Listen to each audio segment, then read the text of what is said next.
Bonjour à toutes et à tous, ici Moontaurus et je vous souhaite la bienvenue dans ce Morning Bull Run. Donc c'est pas Zephyr qui va vous le présenter, c'est moi parce que Zephyr est en déplacement toute la semaine, donc ça nous permettra de nous retrouver justement toute cette semaine sur les Morning Bull Run. On a un marché qui continue de saigner, hein. On est en daily ici et vous voyez les projets continuent à perdre en valeur, c'est vraiment la panique sur le marché. Mais on va voir que tout ça est finalement très excitant parce que ça va nous permettre à nous de nous positionner sur les meilleures opportunités avant que le marché reparte. On va apporter un gros coup de vision long terme via les actualités qui vont vous être présentées ce matin. C'est parti. Première chose que j'ai à vous partager ici, c'est que on est venu taper un point bas sur le Fear and Greed Index. On est venu taper les 16, donc c'est un point qu'on n'avait pas atteint ici, vous le voyez, depuis le 18 juin 2022. Donc on voit que malgré qu'on ait un Bitcoin qui entre-temps est passé de 15 000 à 108 000 $ avant de retracer légèrement, avant d'avoir une phase de correction assez légère, eh bien on est dans un moment de panique alors que finalement l'écosystème se développe. Si on dézoome encore une fois, qu'on prend du recul et qu'on rapporte encore une fois cette fameuse vision long terme, on vous rabâche tout le temps d'avoir une vision long terme parce que finalement on se rend compte que oui, le Bitcoin retrace, mais sur du court terme, sur du long terme, l'écosystème se développe et le marché prend en valeur. Que ce soit de par la régulation, que ce soit de par les technologies qui sont adoptées, que ce soit de par les institutionnels et toutes les entreprises qui investissent dans ce secteur, la taille du marché crypto qui grossit. Mais évidemment, entre-temps, on a des manipulations de marché, on a tout un tas de news, de bruit qui viennent déranger un petit peu tout le monde. Mais moi, personnellement, ça ne m'affecte pas, ça ne nous affecte pas, tout simplement parce que l'écosystème est sur la bonne voie, sur du long terme, et c'est ça qui compte. D'ailleurs, par rapport à ça, on a eu le premier Crypto Summit, donc la réunion des plus grosses têtes, si vous voulez, de l'écosystème qui se sont réunis à la Maison Blanche. Donc ça, pareil, c'est un signal extrêmement fort. Mais ce qu'on retient, ce que le marché retient, ce que les investisseurs retiennent, c'est qu'on est déçus.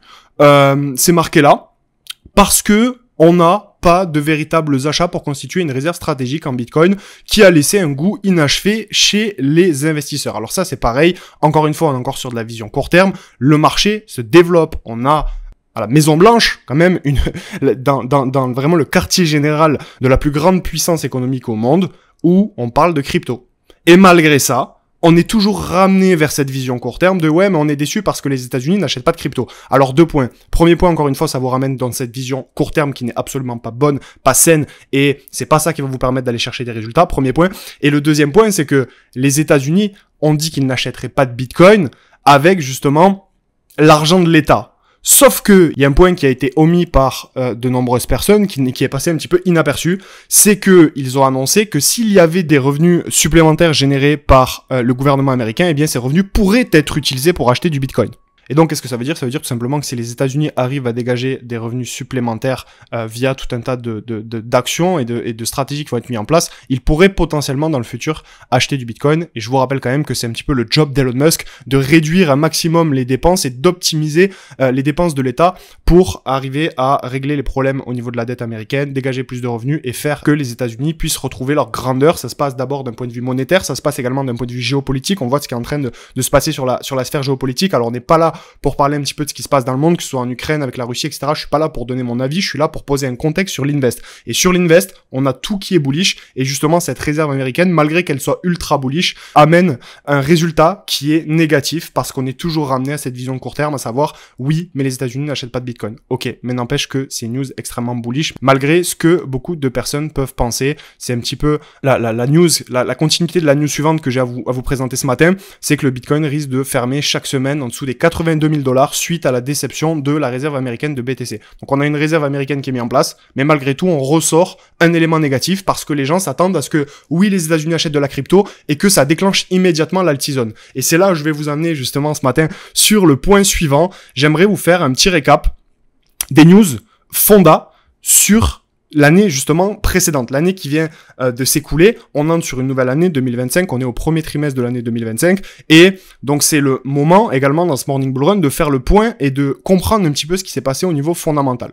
On a eu une approbation des ETF spot BTC, on a eu un halving BTC, donc on est dans une année post-halving, on a eu une approbation des ETF Ethereum spot, on a eu une victoire juridique de Ripple contre la SEC, on a eu les élections américaines, donc élection d'une administration pro-crypto, un nouveau président de la SEC, donc on a plus plus Gary Gensler qui vient un petit peu nous casser les pieds avec ses procès et ses régulations. Donc on a vraiment une administration, donc le gendarme de la bourse américaine qui va mettre en place un cadre réglementaire sain pour les cryptos. Et forcément, quand vous êtes une institution financière et que il y a un cadre réglementaire qui est apporté justement sur des marchés financiers, ben ça veut dire quoi? Ça veut dire qu'il y aura un afflux massif de capitaux parce que il y a le côté sécuritaire pour les investisseurs professionnels et institutionnels. Donc ça, pareil, ultra bullish. On a eu la tokenisation des actifs poussés par BlackRock, l'intérêt de la Chine, d'ailleurs, une petite erreur sur la slide, et de la Russie pour les technologies blockchain, un président de l'Union européenne qui est quand même pro-crypto, la baisse des taux d'intérêt de la Fed qui a commencé, et d'ailleurs, on devrait avoir de grosses news prochainement de ce côté-ci. On a des nouvelles technologies blockchain, le développement de l'IA et du Web3, et il y a encore des personnes qui sont bearish. Il y a encore des personnes qui se disent, sur du court terme, ouais, mais ça va pas, le marché, je sais pas trop, je pense que je vais tout revendre parce que là, les cryptos explosent pas, ça me plaît pas trop. Ouais, ok, mais encore une fois, vision court terme, VS vision long terme. Et ce que j'aimerais qu'on fasse ensemble ce matin, c'est qu'on dézoome également sur les graphes. On a un Bitcoin en un peu plus de 2 ans qui est passé de 15 000 $ à, je vous ai même pas pris le point le plus haut, je vous ai pris le prix actuel à justement 83 000 $, qui a tapé un ATH à 108 000 $. Donc ça fait un fois 5,5 sur un actif qui représente 60% du marché. Et il y a encore des personnes qui viennent me dire, oui, mais Moon, je suis bearish, j'ai peur, etc. Ok, dézoome, prends du recul, et à ce moment-là, on pourra continuer d'en discuter. Mais c'est là où on voit justement que les opportunités ne sont pas faites malheureusement pour tout le monde, et c'est le jeu de l'invest, il faut avoir des compétences, une vision, et ne pas lâcher le cap, ce qui est, je vous l'accorde, assez difficile par moment. On a également toujours dans ce sens de démocratiser les crypto-monnaies, ce qui était d'ailleurs complètement impensable en 2022. Déjà, il y a toutes les news qu'on vient de voir, mais il y a également une organisation à but non lucratif qui a été financée par Ripple. On a 50 millions de dollars qui ont été investis. Donc cette organisation, qu'est-ce que c'est? C'est la NCA, donc la National Cryptocurrency Association, qui a été lancée aux États-Unis. Donc en fait, c'est une nouvelle organisation à but non lucratif qui est dédiée à aider les Américains à mieux comprendre la crypto. Et donc on a Stuart Alderoty, donc qui est le président de la NSA et qui est également le directeur juridique de Ripple, qui a déclaré que la crypto va devenir mainstream. Ce n'est plus une question de si, mais une question de quand. Et donc cette organisation, la NCA, va fournir des ressources éducatives pour permettre à tous de comprendre la crypto-monnaie en profondeur. Et donc, bien évidemment, ça aussi, sur du long terme, c'est extrêmement bullish. Et il y a une dernière actualité qui me paraissait également importante à vous présenter, c'est le portefeuille de World Liberty Financial, donc qui est la société d'investissement de Donald Trump, qui a été mis en avant par Dropstab, et on voit qu'il y a uniquement des projets solides. Donc on a de l'Ether, du BTC, du Tron, on a de l'USDT, de l'USDC, on a Chainlink, AAVE, on a également Movement, on a Ethena et Ondo. Et en fait, ce que je veux vous faire remarquer ici, c'est qu'on n'a que des projets solides. On n'a pas des projets low cap, on n'a pas de la spéculation ultra agressive, et évidemment, on a toutes les informations sous les yeux, mais j'ai l'impression que peu de personnes arrivent malheureusement à les lire, c'est-à-dire que on a tout qui se passe comme prévu du niveau fonda, on a toutes les news long terme qui sont bullish, on a le président des États-Unis qui, malgré qu'il lance son même coin et qui fait un petit peu ce qu'il veut du marché crypto, a quand même lancé une société d'investissement où son portefeuille est constitué uniquement de projets solides. Donc évidemment, tout ça, ça va dans le sens d'une adoption, ça va dans le sens d'une prise en valeur du marché crypto, ça va dans le sens de ce que l'on vous partage depuis le départ, à savoir investir dans des projets crypto solides, qui ont solides fondamentaux et qui vont se développer. On n'est plus en 2021 où c'est la hype qui va dominer, ça va être évidemment de la hype, bien évidemment, ça c'est clair. On voit ce qui se passe d'ailleurs quand Donald Trump lance son même coin, on a des milliards qui sont injectés suite à de la hype, mais on va quand même avoir un mix entre hype et fondamentaux via des projets solides, des vraies entreprises qui utilisent la blockchain pour apporter une véritable valeur sur les différents marchés financiers et dans l'économie globale. Et donc ça, évidemment, ça va dans le sens de la stratégie qu'on vous partage depuis le départ. Je vais vous laisser pour cette seconde partie avec Apollo, qui va pouvoir vous faire un point également sur les graphes, sur des unités de temps un petit peu plus court terme et vous donner un petit peu sa vision. Mais avant ça, n'oubliez pas de rejoindre le canal Telegram spécialement dédié à la crypto. Vous allez avoir énormément d'informations qui vont vous être partagées, à savoir les conseils du lundi, des vocaux, les informations concernant les vidéos qui sortent et pourquoi on les sort. Il y a également les actualités flash qui sont partagées. Il y a des conseils en investissement. Alors évidemment, pas de vous dire d'investir dans tel ou tel projet crypto, mais de vous dire, ok, comment on va faire pour adopter une vision mature de la thématique de l'investissement. Et donc, n'hésitez pas à rejoindre le canal Telegram. Le lien est en description. C'est totalement gratuit. Ça va vous permettre d'avoir accès à des informations supplémentaires si ce type de contenu vous intéresse. C'est tout pour moi. Je vous dis à demain sur le Morning Bull Run. C'était Moon Taurus. Ciao, ciao. Les Taurus, bonjour, ici Apollo, heureux de vous retrouver sur ce point technique Bitcoin, Ethereum et Altcoin. Alors concernant Bitcoin en hebdomadaire, vous voyez que sur ces dernières semaines, on a fait la troisième touche sur cette trendline. On a une première touche ici, deuxième touche et troisième, qui est en confluence parfaite finalement avec notre zone clé sur les 80 000. On va descendre en journalier pour voir plus précisément ce qui se passe. On a donc notre dernière structure haussière qui est entre ce point bas et ce point haut, et on a notre zone clé, la fair value gap sur les 80 000, en confluence parfaite avec les 50% de cette structure et la trendline. Et vous voyez que sur la journée finalement du 28 février, on a fait une touche parfaite sur les 50% de notre zone clé. On a ensuite été rejeté sur les plus hauts. On a réagi sur les résistances pour réintégrer le range plus bas. Et vous voyez que sur la journée d'hier, finalement, qu'est-ce qu'on est venu faire ? Rien de particulièrement apeurant. On est tout simplement revenu sur notre zone clé ici. On a fait ce qu'on appelle un inducement, où on est venu prendre la liquidité sous le point bas de la journée du 4 mars. Et là, on a tout simplement de fortes probabilités d'être rejeté par la zone. Alors, il y a toujours un scénario, évidemment, où on reviendrait plus bas. Vous le savez, on en a parlé ensemble, la zone des 70 000 au niveau de l'ancienne ATH et également au niveau de la consolidation que l'on a eue l'année dernière. Donc, toute cette zone-ci, on a une fair value gap ici sur les 75 000 jusqu'aux 70 000. Cette zone-ci, elle pourrait tout à fait être comblée par le prix dans le cas où on reviendrait plus bas que la journée du 28 février. Donc, si jamais on revient en dessous de cette zone et qu'on clôture en dessous de ce niveau-ci, en dessous des 78 000, eh bien là, effectivement, on pourrait voir un Bitcoin assez facilement revenir sur la zone des 70 et même des 68 000 avant de trouver support sur cette zone et repartir sur des plus hauts. Mais pour le moment, on n'est pas dans ce scénario. Vraiment, le scénario qu'on va privilégier, eh bien, c'est déjà dans un premier temps de réagir sur le court terme sur cette zone-ci pour éventuellement retester la trendline ici et aller casser les précédents plus hauts.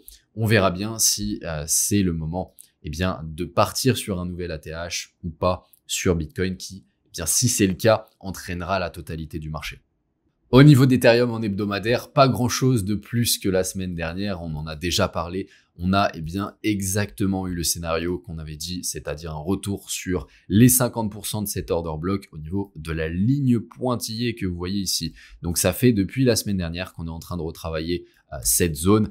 Évidemment, on peut revenir un petit peu plus bas dans la zone, mais globalement, vous voyez que on a une zone vraiment très très pertinente pour retenir le prix, une zone de support qui pourrait rejeter le prix sur des nouveaux plus hauts, sur Ethereum et sur l'ensemble du marché. Donc maintenant, évidemment, ça va dépendre aussi de Bitcoin. Si la zone des 80 000 tient, eh bien effectivement, cette zone-ci, elle pourrait tenir.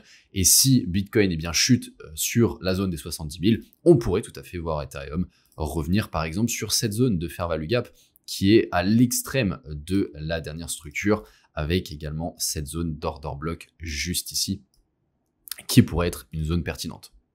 Avant de passer aux altcoins, si tu désires développer tes compétences en trading, nous avons commencé notre toute nouvelle playlist de formation trading sur la chaîne YouTube avec l'épisode 1 qui est sorti vendredi dernier. On se retrouve pour l'épisode 2 qui va être une masterclass sur les contextes demain, donc mardi à 18 h.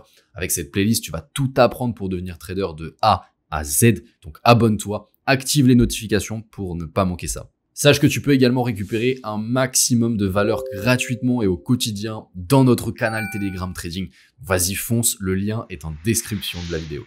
Et on va terminer donc avec le market cap des alt hors top 10. Alors vous voyez que c'est vraiment très similaire à Ethereum finalement. On a finalement un retravail de notre zone clé au niveau de l'order block ici qui est à l'origine de la dernière expansion. On a également notre trendline cyclique qui est juste ici. Et sur la journée d'hier, on est revenu chercher la liquidité en dessous du point bas de la semaine du 3 février. Alors, ce qu'on avait dit, c'est qu'on pouvait revenir sur les 50% de notre zone. Ici, vous voyez qu'on n'a pas tout à fait touché la zone. C'est pas obligatoire, mais tout de même, on garde à l'esprit qu'on pourrait revenir un petit peu plus bas dans cette zone-ci dans les prochaines semaines, continuer à consolider dans la zone avant de repartir tout simplement sur des nouveaux plus hauts. Maintenant, je tiens à féliciter tous les rouges qui ont effectivement vu ce scénario et qui l'ont partagé dans les commentaires. C'est ce qu'on avait dit, on avait des equal lows ici en low résistance qui s'étaient formés, donc c'était tout à fait logique de revenir chercher cette liquidité. Évidemment, là encore, ça va dépendre de Bitcoin, ça va dépendre d'Ethereum. Si Bitcoin vient casser sa zone et revient sur la zone des 70 000 de l'ancienne ATH, on pourrait voir également les altcoins chuter. Ça serait même possible de revenir en dessous de ce point bas. Mais pour le moment, on n'y est pas. On est vraiment dans cette zone qui tient et qui retient le prix et qui nous sert de support. Donc, on pourrait voir des nouveaux plus hauts à partir d'ici. Alors concernant les altcoins, je vous referai une vidéo plus tard dans la journée dans laquelle on reviendra sur plusieurs altcoins pépites dans des belles configurations techniques. Donc restez bien connectés encore une fois. On arrive à la fin de ce morning les Taurus, donc laissez un like à la vidéo si ça vous a aidé. Je vous dis à tout à l'heure et je vous souhaite une belle matinée. C'était Apollo. Ciao ciao.